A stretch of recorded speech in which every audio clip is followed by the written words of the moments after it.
with a giant claw powerful enough to punch through metal.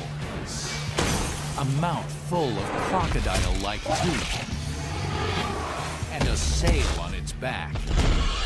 It's the biggest, baddest, weirdest dinosaur you've never heard of. Its name is Spinosaurus. Now we unravel its deadly secrets as we resurrect a monster.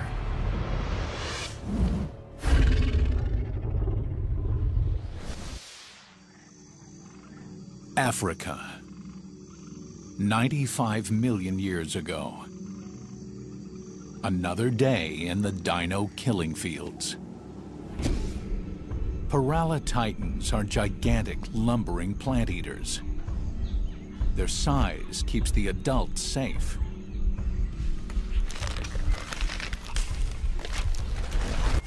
But their babies are a softer target.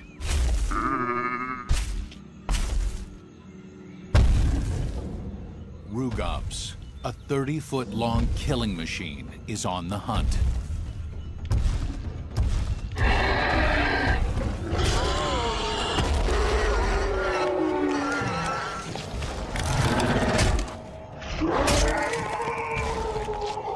Rugop's speed wins the day. But it's not over. In this land of giant killers, there is always a bigger beast. Enter Spinosaurus.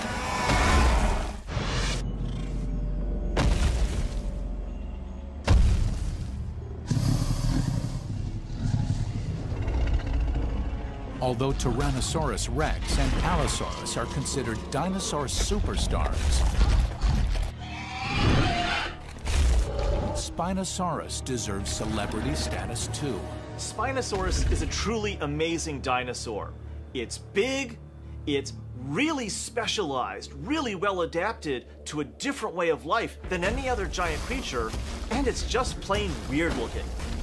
It certainly is one of the great stars in the history of dinosaurs. Spinosaurus has earned its Hollywood star. It's big and bizarre with a seriously bad attitude. If I heard that there was a living Spinosaurus today, I would be there in a flash. I would love to see what this creature actually was like, moving around, looking for food, just even standing there. To see such a creature unlike anything around today, would just be phenomenal. Resurrected, it would be a walking nightmare. And its horror credentials really go off the chart when you realize that it is also a 60-foot-long hypercarnivore. It was a giant. It was the biggest of the meat-eating dinosaurs we know about. It had a long skull with big crocodile-like teeth. It had massive arms with huge claws. And it had these really weird, elongate spines coming out of its back to form a sail or a fin. Things that make it distinctive compared to all the other giant dinosaurs. How could this amazing creature be such an unknown quantity? The answer is simple. The fossil evidence that could confirm its star status was obliterated. There is no complete skeleton, just a few fragments of fossils. In order to resurrect Spinosaurus, we must go beyond the fossil record and build him from the inside out. We will use high-tech imaging to look inside the few fossilized bones that do exist. And we will use robotic monsters to try to understand how it hunted and killed. Look at those teeth. How are they shaped? How would those teeth pierce through flesh? Look at those jaws. How do those arms operate? How deeply could those claws penetrate? What we do know about Spinosaurus is that it was weird and it was big. The story of Spinosaurus begins here, in the Sahara Desert in Egypt. Between 1909 and 1914, German paleontologist Ernst Strummer unearthed the first and only fossil bones of Spinosaurus. Strummer brought the fossils back to the Bavarian Museum of Natural History in Munich, and the world got its first indication of just what this unusual animal looked like. This is a photograph of the actual type specimen of Spinosaurus aegyptiacus, which was mounted on the wall in the museum in Munich. This is what puts the spine in Spinosaurus. You can see the dorsal vertebra here with these amazing dorsal spines sticking up. This one here is 1.65 meters, so 5.5, almost 6 feet. This is this long crocodilian-like jaw here. Really an amazing skeleton, and this is the one and only Spinosaurus skeleton that has ever existed. But the skeleton didn't last long. Human history collided with prehistory. During World War II, Allied bombers conducted long-range bombing missions over key installations across Germany. Sadly, the Bavarian Museum was across the street from the Nazi Party headquarters. And on April 27th, in 1944, the Allied forces bombed Munich, and collateral damage destroyed the museum. The Spinosaurus skeleton was smashed to dust. What had survived for 95 million years was vaporized in the fog of war. Since there are only a few bits and pieces known from the original Spinosaurus, it's pretty difficult to put it together. What we need is a link. What we need is something to tie those pieces together. The few photographs of this amazing discovery have inspired our team. They provide a foundation that allows us to resurrect a monster.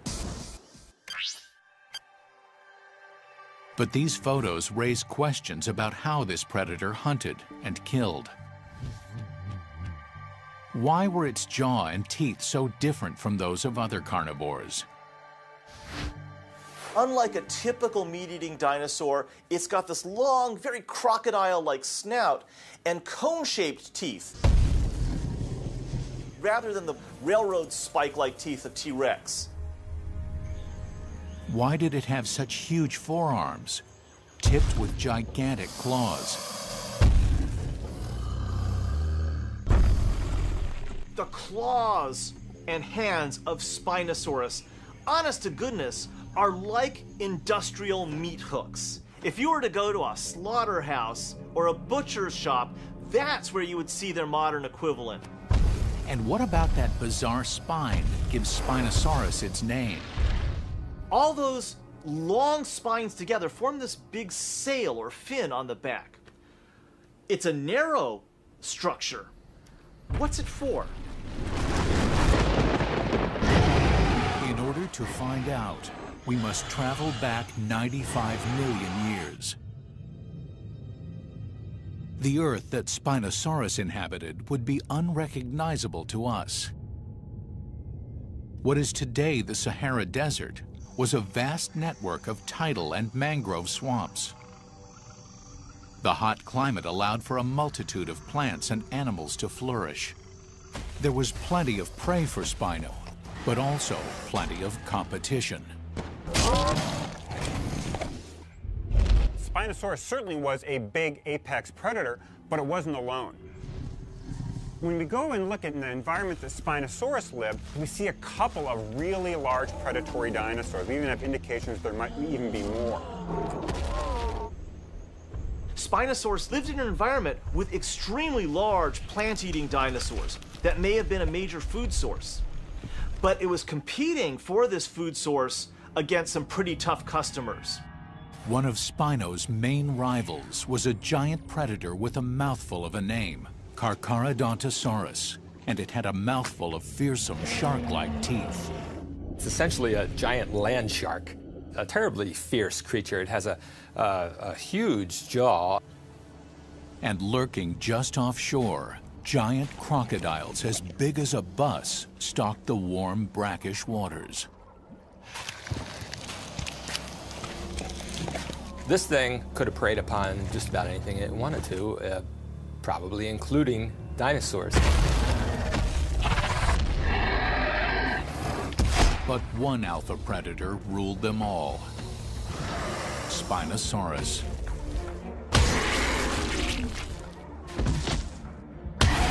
What gave him his killing edge?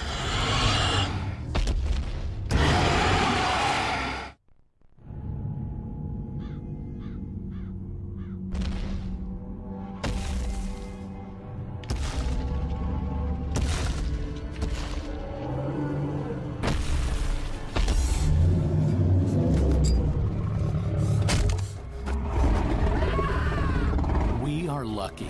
We have resurrected a monster. But 95 million years separates us from this huge killer.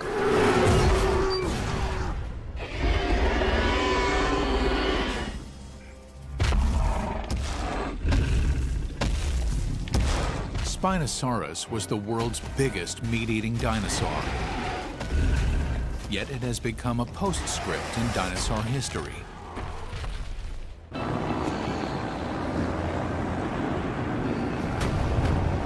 The most complete fossil of Spinosaurus was obliterated by bombs in World War II.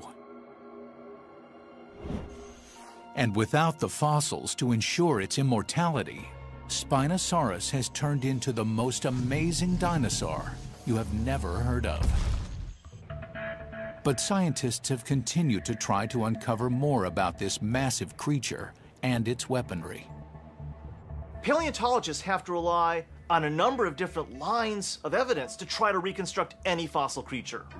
We can look at its closest living relatives, things like birds and crocodiles, and see what traits they have.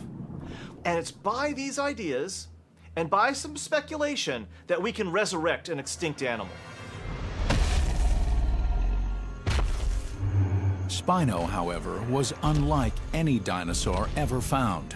It seemed doomed to remain a mystery. Amazingly, the missing link to this remarkable creature was found not in Africa, but more than 2,000 miles away in the English countryside. In 1983, near the town of Dorking, an amateur fossil hunter named William Walker discovered a huge claw from a predatory dinosaur, which was dubbed Baryonyx. Baryonyx appeared to be a very singular dinosaur with a very long snout packed with dozens of teeth, very peculiar anatomy overall, with very robust forelimbs that carried a very large, powerful claw on the thumb. That giant thumb claw is a distinctive weapon, and it had been seen in another dinosaur.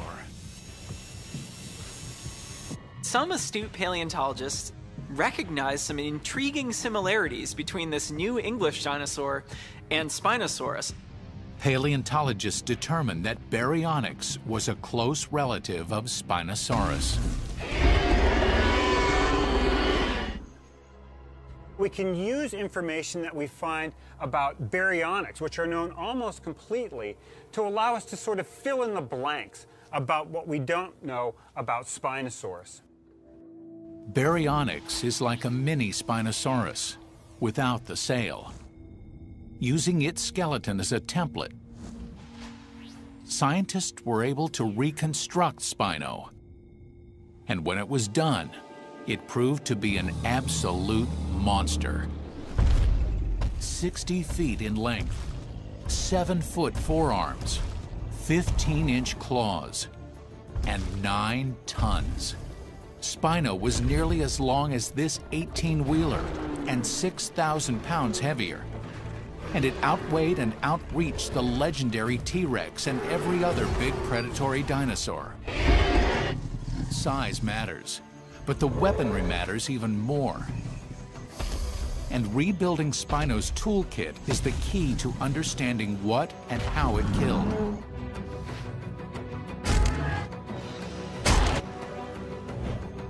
When paleontologists want to know how prehistoric predators do their dirty work, the teeth tell the tale.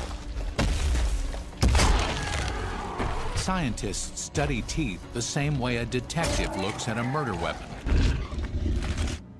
Length, shape, number, the way they point in the jaw, all give clues to how an animal kills. But for years, Spino's trail was cold. With no fossil teeth to examine, there was no chance of figuring out the kill plan. Then science got a lucky break. In 1975, Spinosaurus fossil fragments were discovered in the Kemkem Desert in Morocco. And these fossils had teeth, the clues scientists needed. At the Museum of Natural History in Milan, Italy, a team of paleontologists led by Cristiano Dal Sasso examined these teeth. They discovered that their conical shape and spacing made them perfect for grabbing, puncturing, and gripping, not the smash, tear, and slice approach that characterized the business end of a T-Rex. When we look at the skull of T-Rex, we see a skull that is really built for power and for delivering a tough bite. With Spinosaurus, what we see is in fact a much different arrangement. This skull is not arranged to really direct forces back into the skull, but rather the teeth are arranged much more for grabbing and holding. T-Rex used its massive skull as a weapon to smash and rip through heavily armored prey. Spinosaurus was the largest carnivorous dinosaur ever to stalk the Earth. But most people have never heard of it.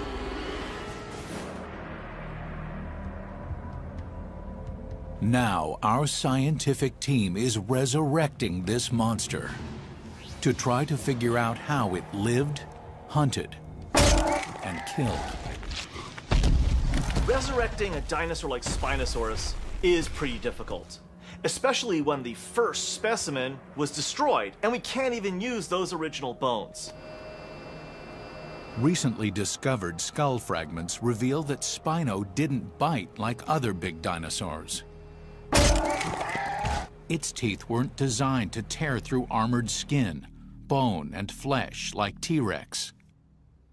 They're cone-shaped teeth, 6, 8, 10 inches long, possibly longer, sticking out of tremendously powerful jaws. Really, really nasty weapons of destruction. How did it shred its prey? The answer isn't in a museum. It's here, out in the Croc Lab. Biologist Ken Vliet says there are many similarities between Spinosaurus and modern crocs.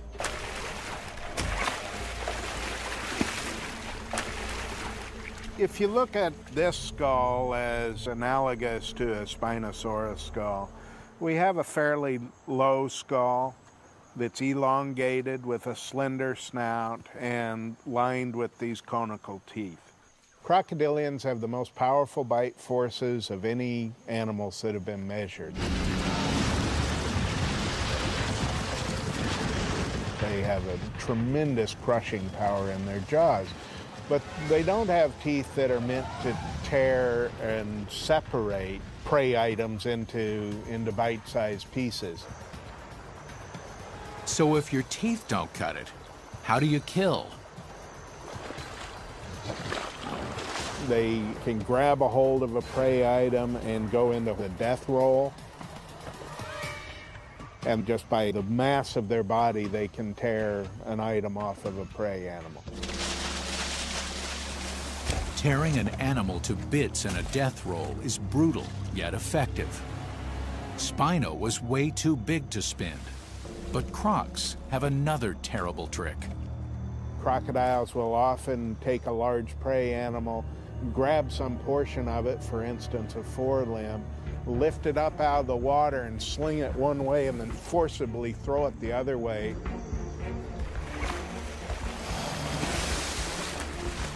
And the mass of the prey animal tears the limb away. They swallow that, they go find the body and do that again.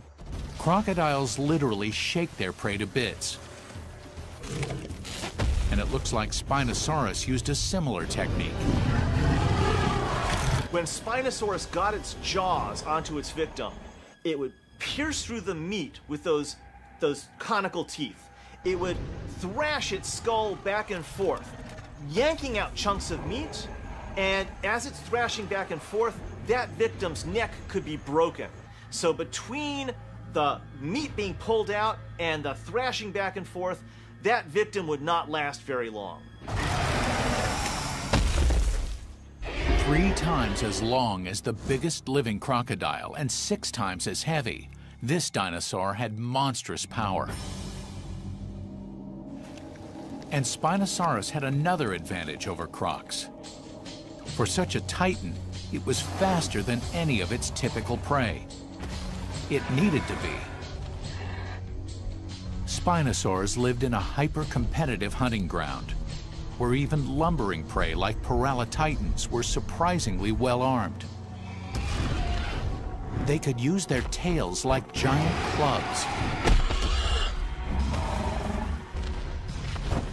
A lash from the tail of one of these giants was like getting smashed with a telephone pole.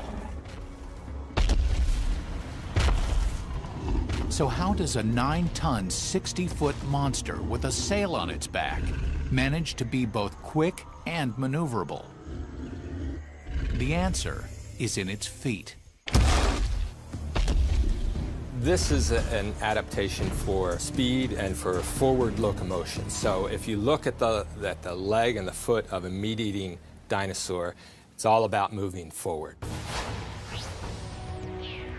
To keep 9 tons of speeding Spino on track, the monster's hips and leg bones were engineered to withstand huge stress and torsion.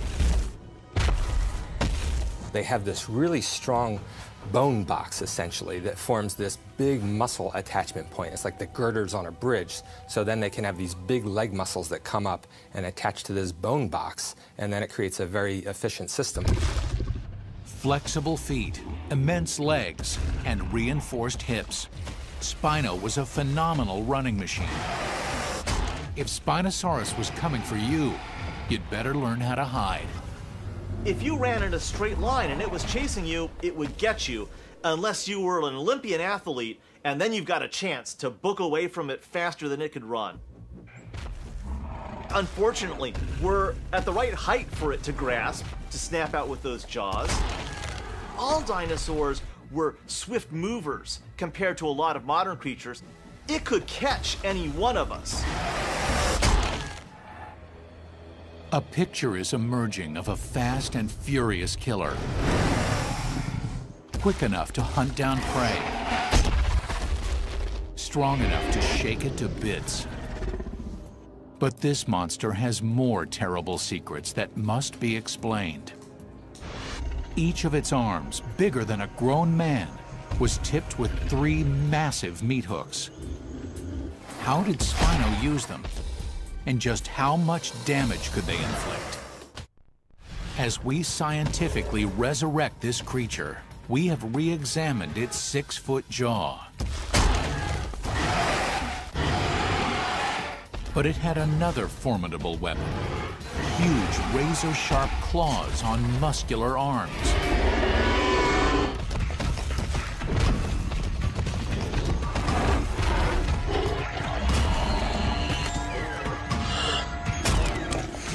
Most carnivorous dinosaurs had pathetically small forelimbs. By comparison, Spino looks like a bodybuilder with giant claws.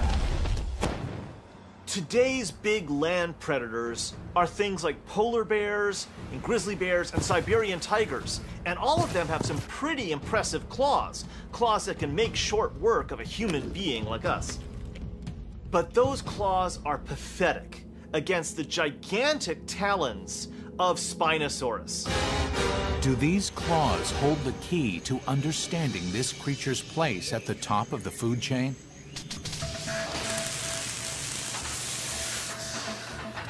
In a lab near Los Angeles, scientists and special effects experts have joined forces to perform a unique and innovative experiment.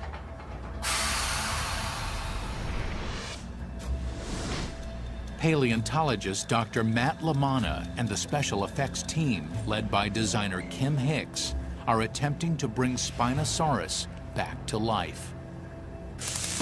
This is a reconstruction of the arm of Spinosaurus based on the largest known Spinosaur individual.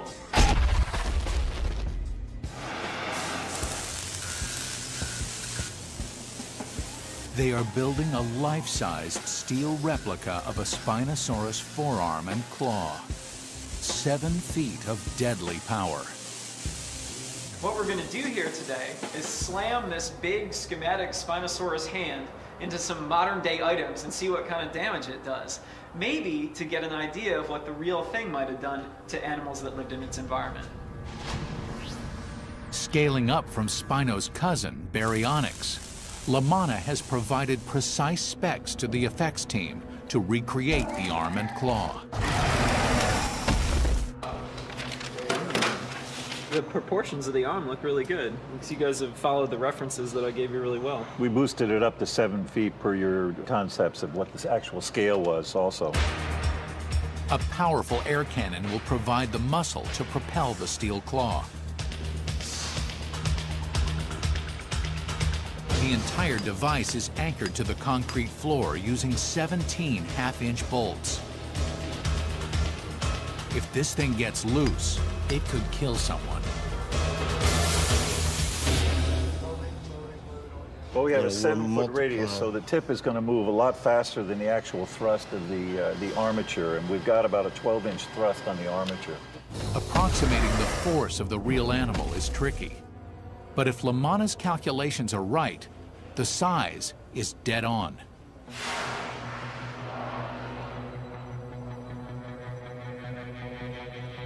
The other real danger is the unexpected return of the hand. When you're not looking, it's kind of like a boom on a sailboat. If you're looking the wrong way and it comes back across the ship, it'll knock you out. The first victims, 2 large pieces of ballistic gel. The dense gel simulates the skin and muscle layer of a dinosaur. Look at the size of the wounds that our Spinosaurus hand is making in this simulated carcass. This penetrated really deeply just with me pushing it. Finally, it's time to rumble.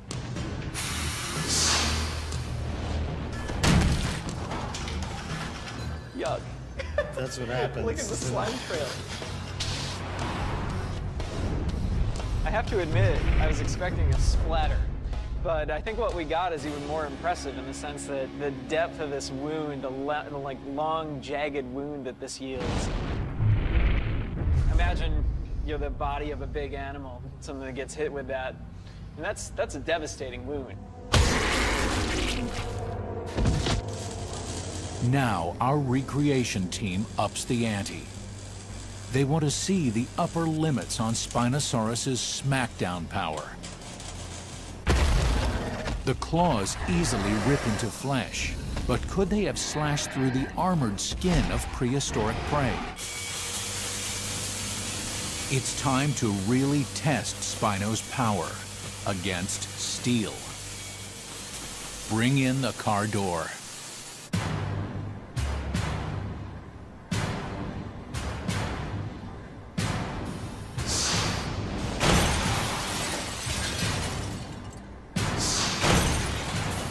Our mechanical claw hits the door with 4,500 pounds of force. Talk about monster garage. Now, obviously, this is an animal that's going to keep attacking with these big giant arms and the tip with these huge claws. I mean, we've seen today like what a model of this thing's forelimb could have done. It's just really humbling to imagine what the real thing might have been like. And imagine what it would do to a human being.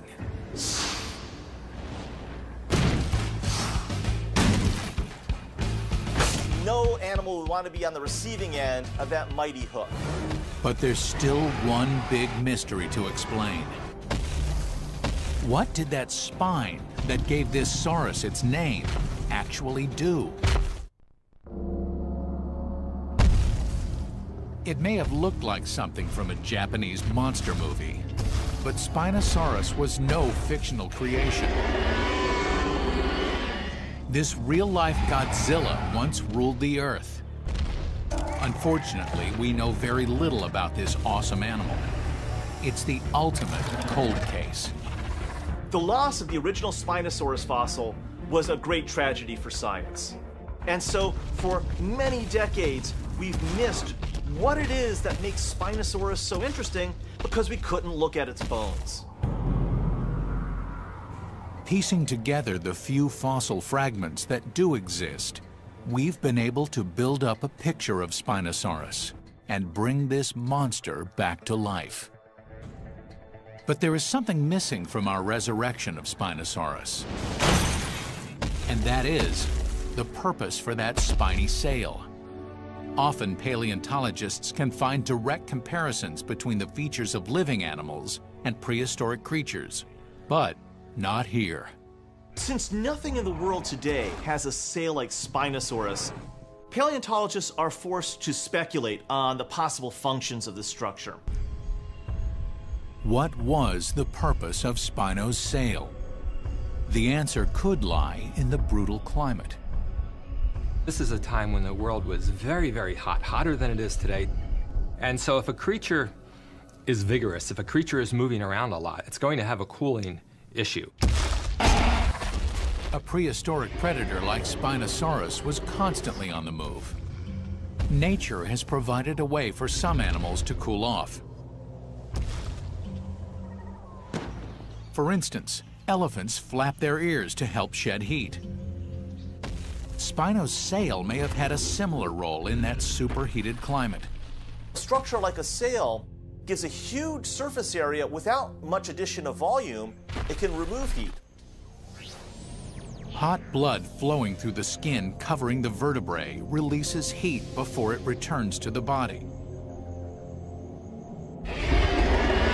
Another theory is that instead of being a device to keep cool, the sail was a way for males to look cool. It's quite common in animals for males to sport extravagant horns or elaborate plumage to attract females. Spino's sail could have been the equivalent of a peacock's tail. It could show off against maybe other Spinosaurs, maybe in tests of showing off which is the better Spinosaurus, which is the dominant one, which one gets all the girls or whatever it is. But with only one skeleton ever discovered, it's impossible to know if the sail was found only on male Spinos. But now, there's a radical new theory about the purpose of the sail from Italian scientists studying the only existing fossilized vertebrae: fishing. That's right.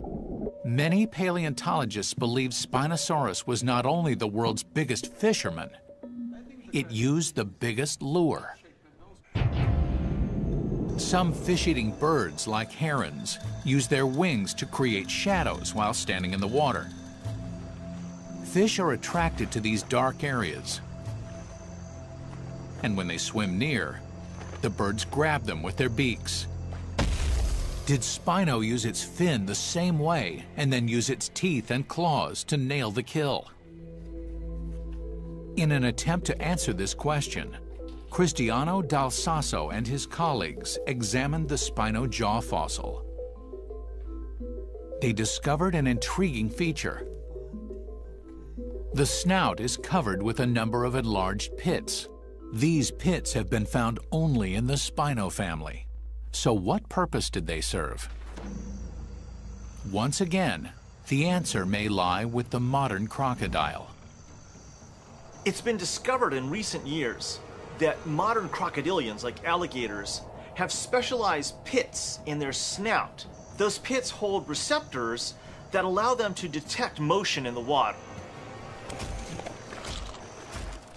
Now, there are also lots of pits in the snout of Spinosaurus. And it may be that in Spinosaurus, we have the same type of sensory features. But how can we tell if Spino had these sense organs? How do you look inside a 95-million-year-old skull? the Italian scientists decide to use a CT scan to disclose the hidden structure of Spino's head.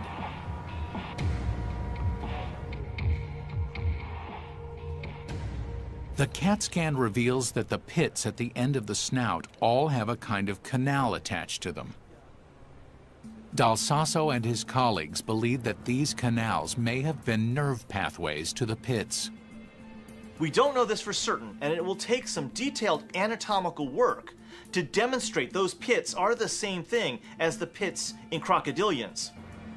With what could be motion-detecting pits at the end of its nose, and a skull and teeth that look like a crocodile's, the scientific team is starting to think Spinosaurus might also have behaved like one, too. In fact, maybe this long, low skull was crocodile-like for the same reasons that crocodile skulls are crocodile-like. That's really handy as a means of actually catching and eating fish.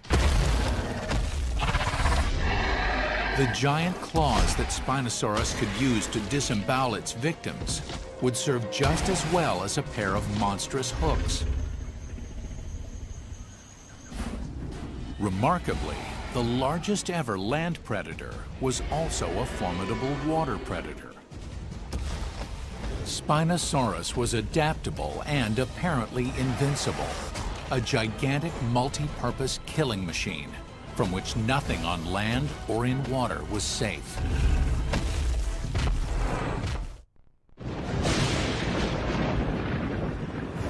Another day, another battle for supremacy. And Spinosaurus was top alpha dog. It was the biggest land predator the world has ever seen. So big, even a rival giant predator like Carcharodontosaurus would have been no match for its power. Spinosaurus, given its huge size, probably could have muscled away a Carcharodontosaurus from its kill.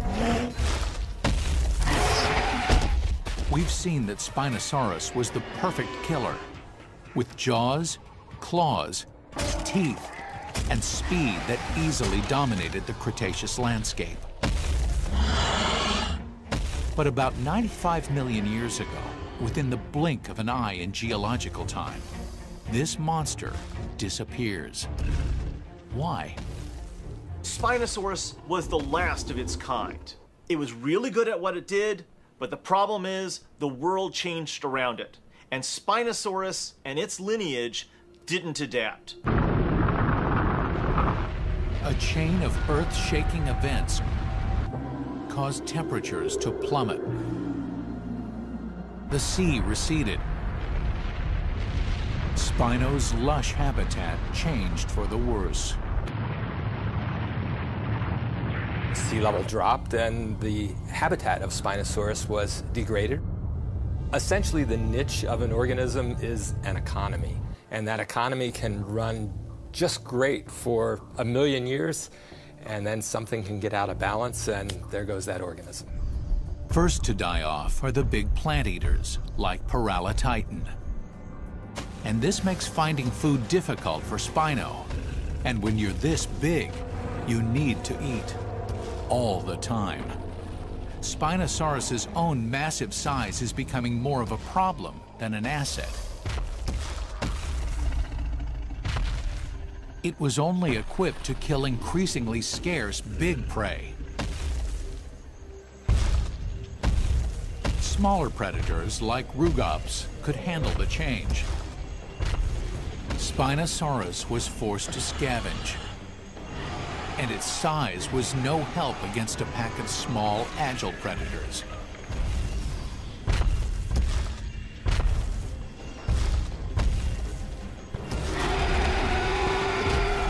The once invincible Spinosaurus that ruled a world of giants is fighting for its life. And Spinosaurus had one major design flaw. Those spines are fused to the vertebra. So Spinosaurus, if it rolls over, it breaks its back and dies.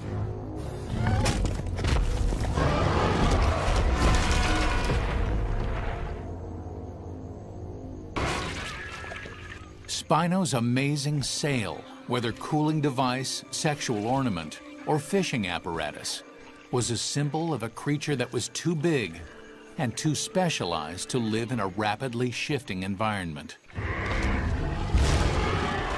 95 million years ago, the world changed, but Spinosaurus could not change with it. The adaptations of Spinosaurus, including its gigantic size, made it really successful when times were good. But when times changed and the environment changed around it, what had been an advantage turned into a liability. And its size and its specializations were just the wrong thing for that environment. It was too big to survive anymore. We have resurrected a monster, reconstructed the life of a beast that looks like it stepped out of a horror movie, and rebuilt the biggest carnivorous dinosaur ever. A 95-million-year-old predator has been brought back to life, and now Spinosaurus rightly claims its place on the dinosaur A-list.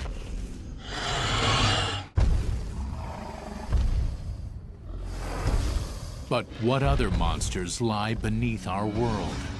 Monsters waiting for resurrection.